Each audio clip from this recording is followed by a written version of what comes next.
Hi guys! Tonight I will be installing my backup camera. I was not planning on doing this at 10 p.m. at night, but apparently my neighbors have complained that my camper is parked on the road near their house. So apparently my timetable has been moved up a little bit by my lovely neighbors. So yeah, I am doing this now. It's probably close to 30 degrees outside, absolutely freezing. But I will do a kind of quasi install for you guys. So the first thing I have to do, or had to do, was take off my rear light on the truck, and now I'm going to try to clean up the wires a little bit because I'm going to have to be splicing some wire into there. So this is what it currently looks like right now.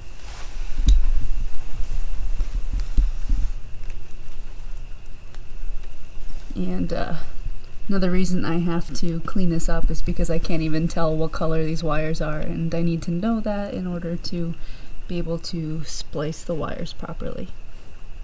So I'm going to clean this up a little bit.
business. It's working.